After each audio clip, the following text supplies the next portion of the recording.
O Império Romano constituiu uma das realizações mais importantes da nossa Europa, embora não seja, naturalmente, um império exclusivamente europeu. Foi um espaço extremamente extenso que se estendeu desde a Grã-Bretanha, com a possível exceção das Highlands da Escócia, até praticamente à zona da Síria, sendo que o limite da expansão justamente nessa zona oriental foi sempre, historicamente, o mundo, chamemos-lhe genericamente, da Pérsia. Esse foi, digamos, o local que, ao longo de séculos, os romanos tentaram conquistar e nunca conseguiram. Do ponto de vista prático, abrangia também todo o norte de África e, no espaço da nossa Europa de hoje, tinha as fronteiras mais ou menos desenhadas pela dupla linha do Danúbio e do Reno.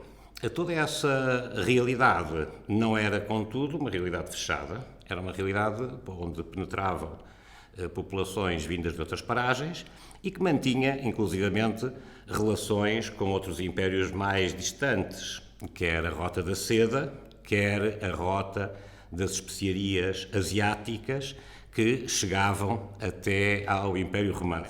Era também um mundo que comunicava a norte, por exemplo, com o Báltico, de onde chegavam madeiras e onde chegava o âmbar, apreciado na produção de joalharia. Era, portanto, um mundo vasto, mas com relações que transcendiam o espaço do Império propriamente dito. Daí que muitas vezes se utiliza também hoje em dia a designação da globalização para falar do Império Romano, embora, claro, é uma globalização relativa à escala do nosso mundo atual, na medida em que as Américas estavam excluídas, assim como estava excluída boa parte da África Austral e da Austrália. Portanto, não era exatamente o mundo global como hoje o entendemos. Uma das chaves para a compreensão de por que razão o Império Romano foi um império tão vasto e tão longevo tem a ver com o seu caráter inclusivo. Logo no século I, apareceram ou foram alçados ao comando do Império os primeiros provinciais, ou seja, os primeiros indivíduos nascidos nas províncias do Império.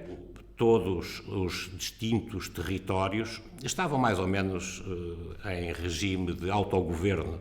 No fundo, a única coisa que tinham que fazer, digamos assim, era cumprir a lei e pagar os impostos, que era, no fundo, aquilo que Roma lhes pedia, para além, obviamente, da utilização de toda uma série bastante variada e diversificada de recursos disponíveis.